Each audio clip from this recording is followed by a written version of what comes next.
नमस्कार, न्यूज़ देख रहे हैं आप। मैं हूं देवेंद्र कुशवाहा। 8 मार्च यानी कि अंतर्राष्ट्रीय महिला दिवस।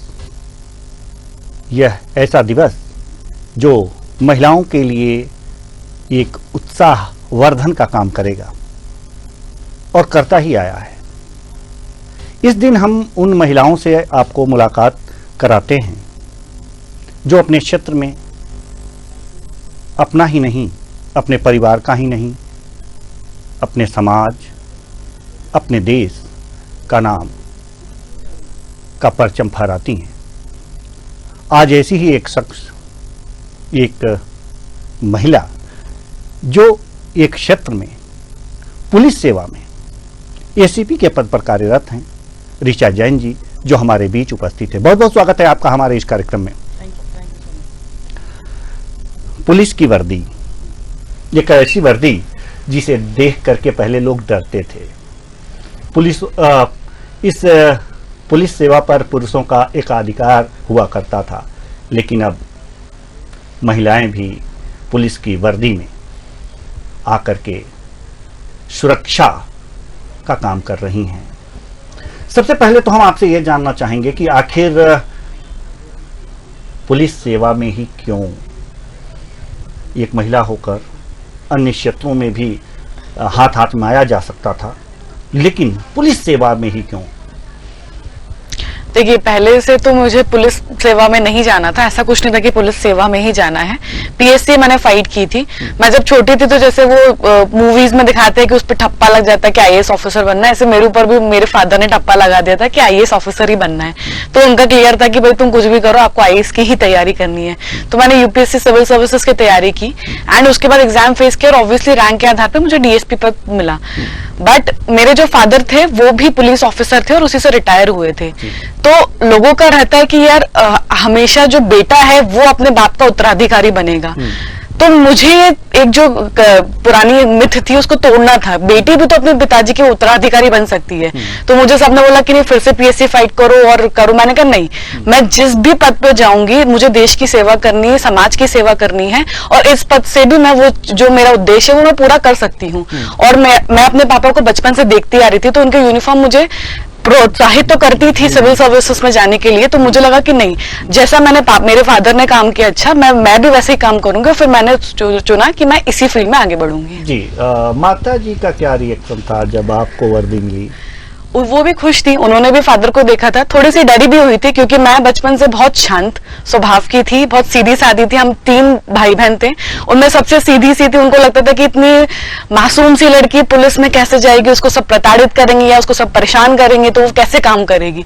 तो बस उनको इस बात की टेंशन थी कि वो इसी फील्ड में आगे काम कैसे कर पाएगी, उसको बहुत ज्यादा स्ट्रगल्स होंगे। बट अब वो बहुत ज्यादा प्राउड फील करते हैं और उनको लगता है कि नहीं, ये बेस्ट डिसीजन था। ये पुलिस सेवा में आने के बाद आपके सामने एक चुनौती होगी कि किस तरह से हम लोगों की मदद करें, महिलाओं की मदद करें। तो क्या सोचा आपने कि किस तरह से हमारा पहला कदम, जिस दिन आपने ज्वाइन किया और जा कर के अपना पदभार ग्रहण किया, सबसे पहले तो वो अनुभूति बताइए कि आपको कैसा लगा? निश्चित ही मैंने जब पुलिस की जो बातें सुनी थी तो मुझे लगता है डर तो थोड़ा बहुत मेरे अंदर भी था क्योंकि मैं उतनी ज्यादा अपने आप को बोल्ड और करेजियस मानती नहीं थी। बट जब मैं पुलिस सर्विसेज में आई तो धीरे धीरे एक साइड जो मेरे अंदर बोल्ड एंड करेजियस वाला था वो भी मुझे पता चला कि ये भी मैं कर सकती थी, जो हमको पता ही नहीं होता है। तो एक चीज है कि अगर कोई भी काम आपको दिया जाए, अगर आप उसमें अपना तन धन मन सब लगा के करें और पैशनेटली करें कि नहीं यही काम है, उनको अच्छे से करना है। जिस फील्ड में भी आप जाओ, मैं ये नहीं बोल रही कि जिस पुलिस में, किसी भी फील्ड में आप जाते हैं, अगर आप पेंटिंग करते हैं आप तो उसमें ही अपना अच्छे से 100% देंगे तो आप अच्छे से परफॉर्म करते हैं। तो यहाँ पे भी जब मैं आई तो ऑब्वियसली मैं डरी हुई थी, बट धीरे धीरे मुझे चीजें समझ में आई एंड एक जो पुलिस की एक छवि थी मेरे दिमाग में वो चेंज भी हुई कि सिर्फ और सिर्फ आपको बोल्ड, करेजियस और हार्ड मतलब गाली गलौज देके ही पुलिसिंग करने की जरूरत नहीं है। पुलिसिंग का रवैया बदलता जा रहा है, सॉफ्ट पुलिसिंग की तरफ भी जा रहा है। आपको कोई भी चिल्लाने की भी जरूरत नहीं पड़ती, मारधाड़ करने की जरूरत भी नहीं पड़ती है। आप जैसे हो उस पर्सनालिटी के थ्रू भी, सॉफ्ट पुलिसिंग के थ्रू भी आप चीजों का निकाल कर सकते हो। एंड स्पेशली अभी आप जो देख रहे हैं महिलाओं के प्रति जो अपराध बढ़ रहे हैं, तो जहां भी मैं जाती हूँ आप देखेंगे अगर पुलिस कहीं भी, अगर आप वहां जाते हैं पब्लिक में, तो अगर कोई मेल पुलिस ऑफिसर आता है तो लोग पलट के नहीं देखते, पर अगर कोई महिला वर्दी में आती है तो लोग पलट के देखते हैं। तो उन महिलाओं को और उन पुरुषों को भी अचंभित भी लगता है और उनको प्राउड भी फील होता है कि कोई महिला आई है, और महिलाएं भी सेफ फील करती हैं। कभी भी हमारे यहाँ, जैसे मैं निशातपुरा एसीपी हूँ, तो वहां पे महिलाएं आती है तो वो मेरे साथ एक सहज महसूस करती हैं अपनी परेशानी शेयर करने में। अच्छा, ऐसा भी देखने मिलता है कि महिलाओं को जनरली आप जो काम दो वो बहुत सीरियसली करती है और वो करके भी दिखाती हैं। ऐसा नहीं कि आपने पुरुषों को जो काम दिए वो भी करते हैं, बट महिलाएं कंपैरेटिवली ज्यादा बेटर काम करती है और कोशिश करती हैं कि उसका रिजल्ट दे। तो यही मेरे अनुभव रहे हैं इस पुलिस डिपार्टमेंट में। जी, कभी कुछ ऐसे केसेस भी आपके सामने आए होंगे कि आप समस्याओं को सॉल्व करने के करीब हों, दोषी है उसको पकड़ करके आप दोषी आया और ऊपर से दबाव आ रहा हो, या फिर किसी और माध्यम से, नेताजी लोग होते हैं वो अक्सर दबाव दिया करते हैं, तो इस प्रकार के प्रेशर क्या आपके ऊपर आए, और जब आए हों तो उसको कैसे, उसका सामना आपने किया? देखिए, अगर आप जब स्टार्टिंग में ही जाते हैं, कहीं भी किसी भी पोस्ट पे ज्वाइन करते हैं, तभी आपकी छवि भी, आप पुरानी छवि आती है और आप उस शुरू के 6 महीने में अपनी छवि बना लेते कि आप किस प्रकार की पुलिसिंग करना चाहते हैं। तो शुरू के 6 महीने बहुत इंपॉर्टेंट होते हैं किसी भी पोस्ट पे। जब मैं पहुंची तो ऑब्वियसली प्रेशराइज हुआ, बहुत सारी चीजें आई, ऐसा करना है वैसा करना है, बट मेरा क्लियर था कि इस कार्रवाई सही होगी, नियम अनुसार होगी। एक मंत्र जो रहता है वो मैं हमेशा फॉलो करती हूँ और मैं सबको यही बोलती हूँ कि आईपीसी, सीआरपीसी, अब जो बीएनएस और बीएनएसएस होगी उसमें जो चीज लिखा और जो कार्रवाई सही होगी बस मैं वही करूंगी। जो लोग सही होंगे उन्हीं के प्रोटेक्ट करूंगी और जो लोग गलत होंगे उनके खिलाफ मैं कार्रवाई करूंगी। ये मैंने 6 महीने अपनाया और अभी तक भी मैं अपना रही हूँ, बट वो 6 महीने के बाद धीरे धीरे वो प्रेशर आना बंद हो गया। सबको समझ में आ गया कि वो प्रेशर में काम नहीं करेगी, जो सही है, सही काम करवाना है तो मैडम के पास जाया जाए। जी, तो सही और गलत का ये फैसला कैसे कर पाती हैं आप? जैसे सामने वाला भी ये कहेगा कि मैं गुनाहगार नहीं हूँ और दूसरा पक्ष भी ये कहता है कि हम गुनाहगार नहीं हैं, कैसे पता लगा लेती हैं, किस तरह से? देखिए, जो भारत का संविधान है, भारत की आईपीसी, सीआरपीसी है, वो सब साक्ष्यों पे चलती है। साक्ष्य जिसके खिलाफ है या साक्ष्यों के आधार पे हमें चीजें जो पता चलती है उसी से सही और गलत का निर्णय लिया जाता है। क्योंकि मैं भी भगवान नहीं हूँ, मुझे भी नहीं पता कि एग्जैक्टली वहां क्या हुआ है। हम जांच करते हैं साक्ष्यों के आधार पे, साक्ष्यों के आधार पे जो भी चीजें आती है, जो बातें सामने आती है, उसी के हिसाब से निर्णय लिया जाता है और उसी के हिसाब से कार्रवाई की जाती है। जी, साक्ष्य के आधार पर निर्णय लिया जाता है। वास्तव में अगर ये चीज और है कि अगर ऐसा भी होता है कि कभी ऐसे केस आते होंगे, जैसे कि पति पत्नी से संबंधित केस आते होंगे, उसको सुलझाना पड़ता होगा थाने में बैठ के, किस तरह से हैंडल कर पाते हैं आप लोग? देखिए, पति पत्नी का मामला बहुत सेंसिटिव है, मतलब बहुत ही ज्यादा सेंसिटिव केस है। क्योंकि क्या है ना, पति पत्नी का मामला जब थाने की दहलीज तक पहुंच जाता है, पत्नी जब थाने की दहलीज तक पहुंच जाती है और अपने पति और ससुराल वालों को लेकर आती है, तो एक मन में जो खटास है वो जिंदगी भर के लिए बंद तो जाती है कि भाई तुम मुझे थाने तक लेकर गई थी। क्योंकि पतियों का जनरली थोड़ा सा ईगो ज्यादा रहता है, ससुराल वालों को ईगो ज्यादा रहता है, तो उनके जो केसेस आते हैं बहुत सेंसिटिव होते हैं। फर्स्ट, मैं सारे केसेस में नॉट जस्ट दिस, बट मैं कोशिश करती हूँ कि काउंसलिंग पे जाऊं। मैं दोनों पक्षों को बुलाकर सबसे पहले उनकी काउंसलिंग करती हूँ कि भाई आपके बीच में क्या इश्यूज हैं। और हमारे यहाँ पे गौरवी केंद्र भी है जहाँ पे और काउंसलिंग होती है, वहां पे साइकोलॉजिस्ट होते हैं, काउंसलर्स होते हैं, वहां पे भी हम काउंसलिंग करवाते हैं पति पत्नी के उसमें। बट अल्टीमेटली जब उनका सॉल्व नहीं हो पाता है मामला, तो हम जैसा पत्नी कहती है वैसा केस रजिस्टर करते हैं और न्यायालय में आगे की कार्रवाई करने के लिए कहते हैं। दूसरा एक ये भी रहता है पहलू कि जैसे बहुत सारी पत्नियां ऐसी आती हैं जो अपने पति से पिट कर आती हैं। 90% महिलाएं जो अपनी पति से पिटती हैं वो थाने नहीं पहुंच पाती। बहुत ही चुनिंदा 10% महिलाएं होती हैं जो थाने तक पहुंच पाती हैं। और थाने पे पहुंच के अगर हम पतियों पे कार्रवाई नहीं करें तो हम उनको, पति बोलता है कि देखो तुमने थाने जाके कर क्या लिया था, पुलिस को तो मैंने ऐसी जेल में रखा हुआ। तो ये सारी चीजें, ये मेंटालिटी में पतियों की चेंज करना चाहती हूँ।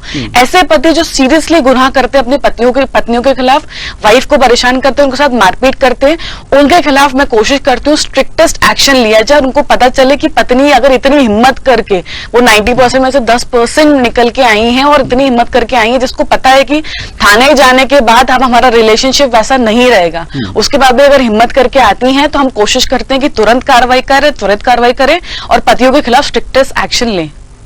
आप भी शादीशुदा हैं, समाज का काम करना, इस तरह से गंभीर मसलों को हल करना और फिर ससुराल पक्ष से अपने संबंधियों से तालमेल किस तरह से बिठा पाती हैं? देखिए, एक तो सबसे प्लस मतलब मुझे लगता है एडवांटेज मुझे ये कि मेरे जो हस्बैंड हैं वो भी सेम डिपार्टमेंट में हैं, तो उससे ज्यादा अंडरस्टैंडिंग हस्बैंड किसी को नहीं मिल सकता, क्योंकि वो बहुत अंडरस्टैंडिंग है और वो सारी बातें समझता। अगर मैं बिजी हूँ कहीं भी, मैं कहीं समय नहीं दे पा रही हूँ या अपने ससुराल वालों को भी समय नहीं दे पा रही हूँ, तो मुझे कुछ बोलने की आवश्यकता ही नहीं पड़ती। वही मेरे बिहाफ पे मुझे बचा लेते और बोल देते कि अगर मैं इतना बिजी हो सकता हूँ तो वो भी सेम पोस्ट पे, वो भी एग्जैक्टली वही काम कर रही है। तो इस चीज का मैं अपने हृदय से धन्यवाद करना चाहती हूँ कि मैं लकी हूँ कि मुझे इतने अंडरस्टैंडिंग हस्बैंड मिले हैं। तो पर हाँ, अभी मेरी बच्ची भी हुई तो थोड़ा बहुत एक वर्क लाइफ बैलेंस का इश्यू तो हम लोग फेस करते ही हैं। बच्ची को भी कभी कभी मिस करते हैं, तो कोशिश करती हूँ मैं कि वो बैलेंस करके चलूं।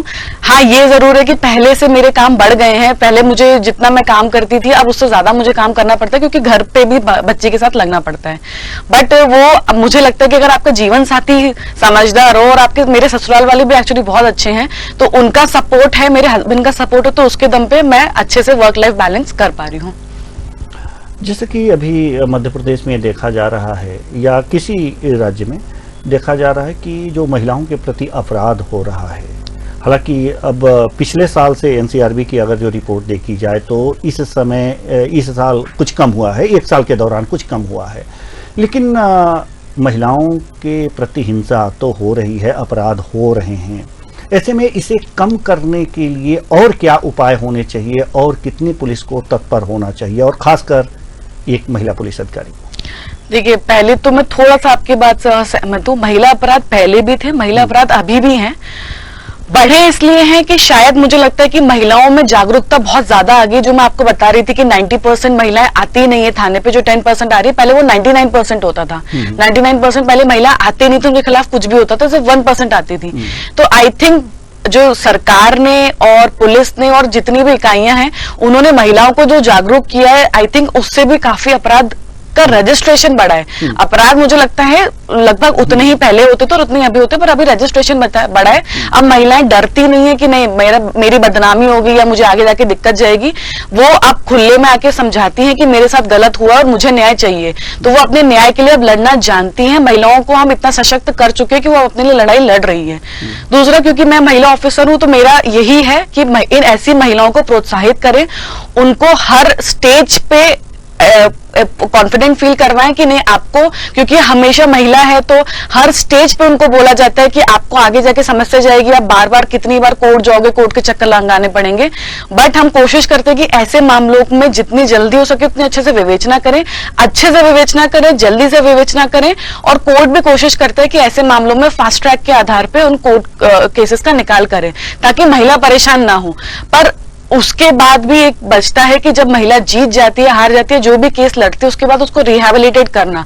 तो सरकार ने ऐसी संस्थाएं भी चालू की हैं कि ऐसी महिलाओं को हम रिहैबिलिटेट, उनका पुनर्वास भी कर सके, ताकि वो अपने जीवन में आगे बढ़ सके।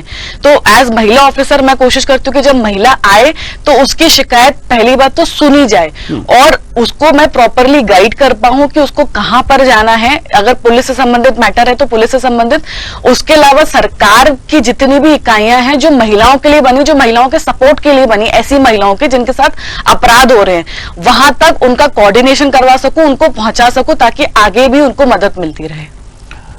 जैसा कि आपने बताया कि बहुत से केसेस ऐसे होते हैं जो थाने तक नहीं पहुंच पाते और महिलाएं प्रताड़ित होती रहती हैं, उनके खिलाफ अपराध होते रहते हैं।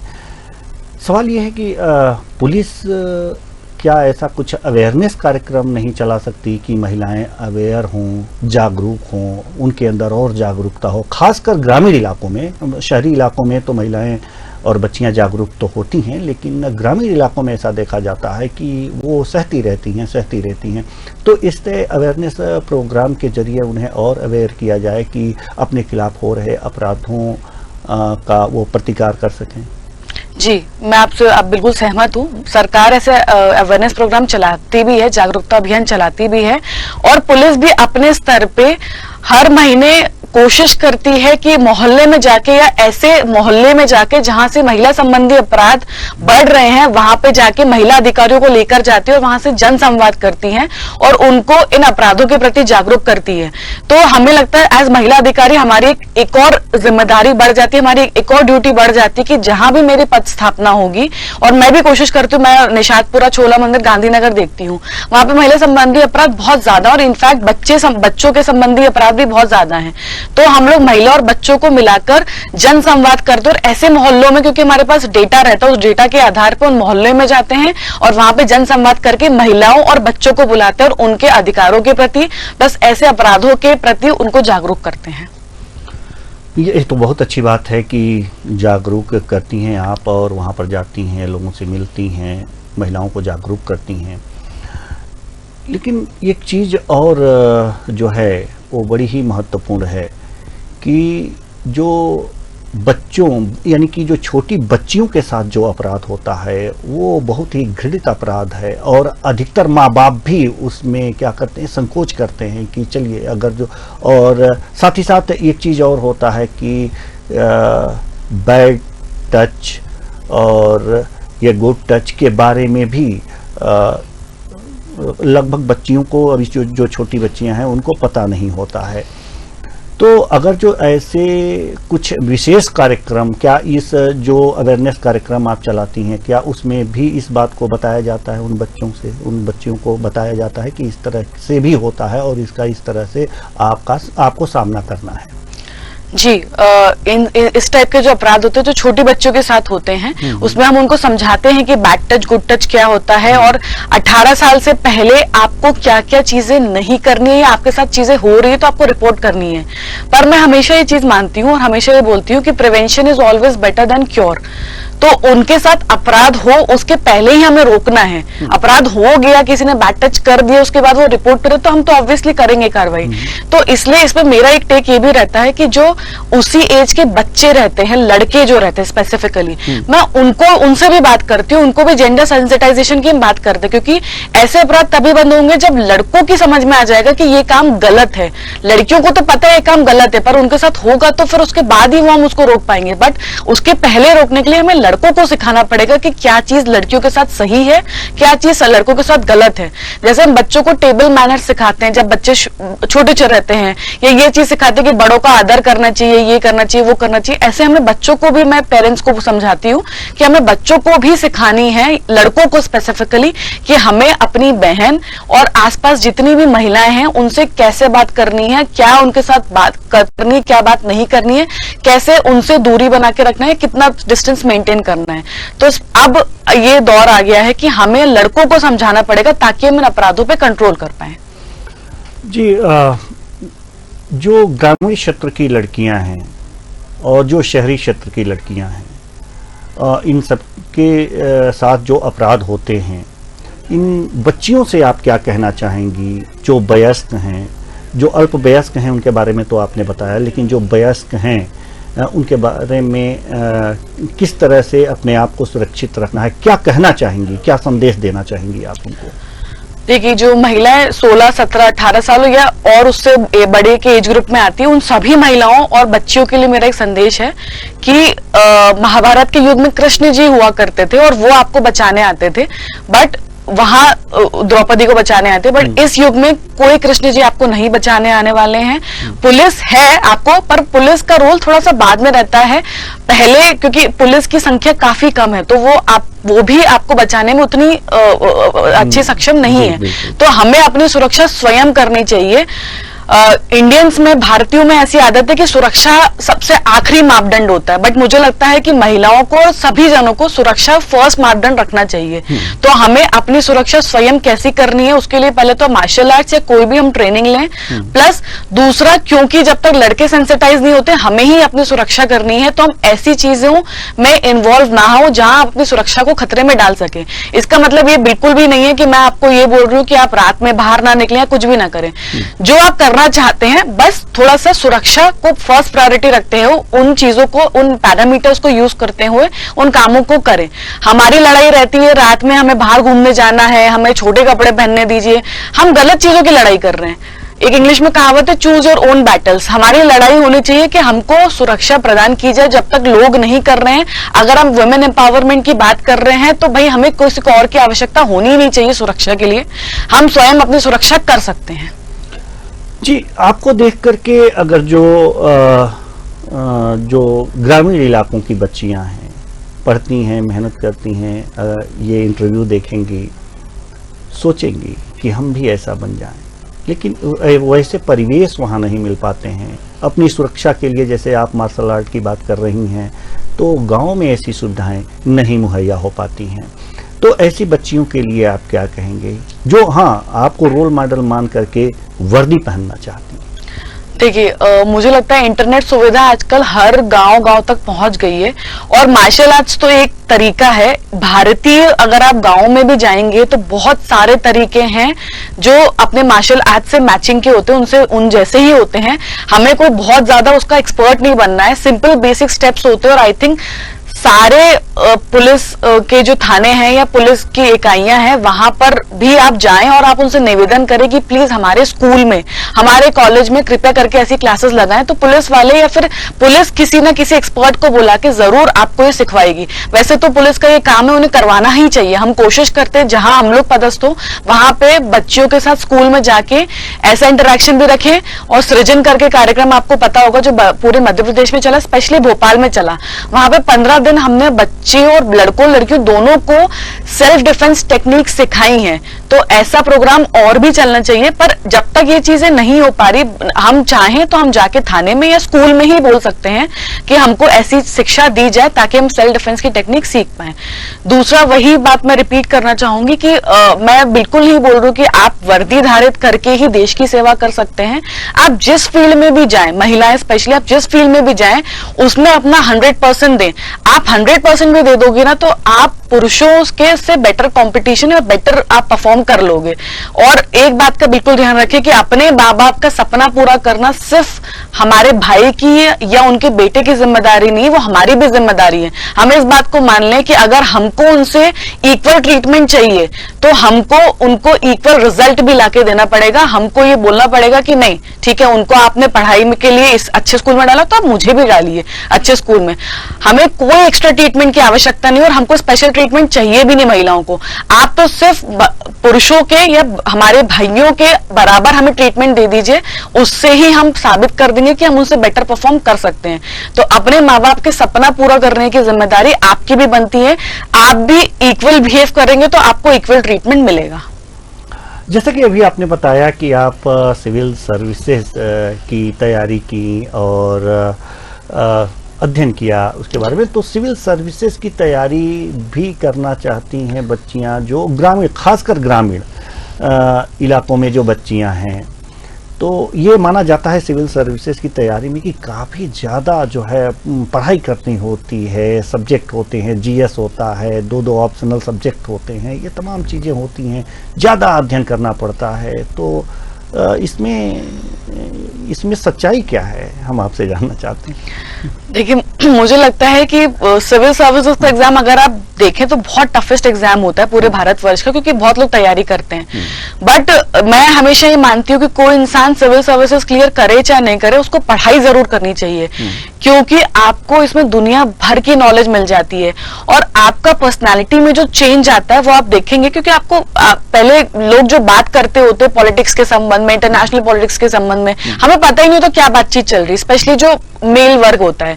बट जब आप इस चीज की पढ़ाई करते हैं, भले ही आपका एग्जाम क्लियर हो चाहे नहीं हो, आप अपनी पर्सनालिटी में, अपने थॉट्स में, अपने सेंस में, कॉमन सेंस में डिफरेंस महसूस करेंगे।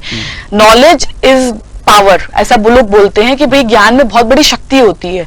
तो इस की तैयारी के बाद जो आपको ज्ञान मिलता है वो आपके लिए इतनी बड़ी शक्ति का काम करता है कि भले ही सिविल सर्विसेज आपका निकले चाहे नहीं निकले, पर आप एक बेटर इंसान, बेटर ह्यूमन बीइंग बन के निकलोगे। प्लस आपको दुनिया कैसे चल रही है, हमारा देश कैसे चल रहा है, हमारा राज्य कैसे चल रहा है, क्या क्या चीजें इंपॉर्टेंट है, क्या क्या चीजें इंपॉर्टेंट नहीं है, उसकी जानकारी आपको मिलेगी। तो उससे आप एक बेटर डिसीजन ले पाओगे अपनी जिंदगी में, अपने फाइनेंसेस के संबंध में, अपने लाइफ के संबंध में बहुत सारे डिसीजन ले पाओगे। ऑब्वियसली टफ एग्जाम होता है, पर मैं वही बोलूंगी कि अगर आप अपना 100% दोगे, मेरा भी फर्स्ट अटेम्प्ट में निकला था, ठीक है, मैंने अपना 100% दिया, 100% आप दोगे तो एग्जाम बहुत ज्यादा टफ नहीं है। बस आपके मन में इच्छा होनी चाहिए कि मुझे कुछ करके दिखाना है, और एक निश्चल भाव होना चाहिए कि आप सिविल सर्विसेज में क्यों आना चाहते हो। जैसे मैं हमेशा से समाज की सेवा, देश की सेवा, ये सब करना चाहती थी, और इसके लिए मैंने पहले एनजीओ भी ज्वाइन किया था। तो मेरा थॉट क्लियर था दिमाग में कि मेरा उद्देश्य क्या है। तो अगर आपका उद्देश्य क्लियर हो तो भगवान भी आपका साथ देता है कि हाँ, एक अच्छे उद्देश्य से आप जाना चाहते हो सिविल सर्विसेज में। और इंटरव्यू भी में इनफैक्ट यही चेक किया जाता है कि आपका उद्देश्य क्या है, उसके ही आधार पर आपको मार्क्स मिलते हैं, वैसे ही आपके आंसर्स में रिफ्लेक्ट होता है। जब मैंने एग्जाम दिया था तो मुझे किसी ने ये कहा था कि आपका जो उद्देश्य है वो दिमाग में रखो और उसी तरीके से आप आंसर्स लिखो, और आप मान लो कि आप ऑफिसर बन गए हो, उस क्वेश्चन को वैसे डील करो कि आपको एक समस्या दी गई है और आपको सोल्यूशन पे काम करना है। तो मैंने मान लिया था कि मैं एक ऑफिसर बन चुकी हूँ और अब सामने जो क्वेश्चन है वो मेरे लिए एक रियल लाइफ समस्या है, उस रियल लाइफ समस्या का निदान मैं कैसे करूंगी। अगर आप वैसे करके एग्जाम दोगे तो मुझे लगता है वो बहुत इजीली निकल जाता है। अब चलते चलते महिलाओं के लिए अंतर्राष्ट्रीय महिला दिवस पर आप क्या संदेश देना चाहेंगे? वही जो मैं एक बार दे चुकी हूँ वही रिपीट करना चाहूंगी कि कोई कृष्ण जी नहीं आने वाले हैं। हम द्रौपदी अपने आप को ना माने, हमको सक्षम बनना है अपनी लाइफ में। माँ बाप का सपना पूरा करने का सिर्फ और सिर्फ काम बच्चों, लड़कों का नहीं, लड़कियों का भी है, इनफैक्ट सभी का है। और पेरेंट्स को भी मैं बोलना चाहूंगी कि जितना आप लड़कों के लिए करते हैं उतना लड़कियों के लिए भी करें। और लड़कियों से मैं कहना चाहूंगी कि हमारी जो लड़ाई है वो हम गलत लड़ाई लड़ रहे हैं कि कपड़े पहनने का अधिकार मिले, बाहर घूमने का अधिकार मिले। मुझे नहीं लगता किसी भी लड़की, बहुत कम, ऐसा नहीं है कि किसी भी, पर बहुत कम लड़कियां इस चीज के लिए लड़ाई करती हैं कि मेरे भाई को आपने 4 किताबें लाके दी, मुझे भी वही सेम 4 किताबें पढ़नी है, या आपने मेरे भाई को इतने अच्छे स्कूल में डाला है या इतने अच्छे कॉलेज में डाला है तो मुझे भी अच्छे कॉलेज में डालिए, मुझे भी पढ़ाई करनी है। तो हम अपनी जो लड़ाई है वो पढ़ाई के लिए करें कि हमें अच्छी शिक्षा मिले, हमें अच्छी पढ़ाई मिले, हमें अच्छी सुविधाएं मिले, और ताकि हम अच्छा परफॉर्म कर सके। और मैं आपको बता रही हूँ, जब महिलाएं पढ़ लिख लेती है, कुछ बन जाती है ना, तो आप अपने लिए खुद वो जो सुविधाएं जो आपको नहीं मिलती, वंचित रहते हो आप, वो आपको अपने आप मिल जाएंगी और अपने आप वो रिस्पेक्ट भी मिलती है। तो शिक्षा और स्वास्थ्य, इन 2 चीजों पे हम ध्यान रखें, इन दोनों चीजों की हम लड़ाई करें। बाकी लड़ाइयां तो, बाकी जो राइट्स हैं, बाकी जो अधिकार है वो हमको अपने आप इन सब के बाद मिल जाते जब आप कुछ बन जाते हो। जी, बहुत बहुत धन्यवाद आपका, आप आई और इतनी अच्छी जानकारी हमारे दर्शकों को दी, महिलाओं को दी। बहुत बहुत धन्यवाद। Thank you. तो ये थी ऋचा जैन जी, एसीपी, जो वास्तव में न सिर्फ समाज की सेवा कर रही हैं, एक अवेयरनेस भी एक तरह से कह सकते हैं चला रही हैं। महिलाओं को इनसे शिक्षा ग्रहण करनी चाहिए। फिलहाल इस कार्यक्रम में इतना ही, मुझे दीजिए इजाजत। नमस्कार।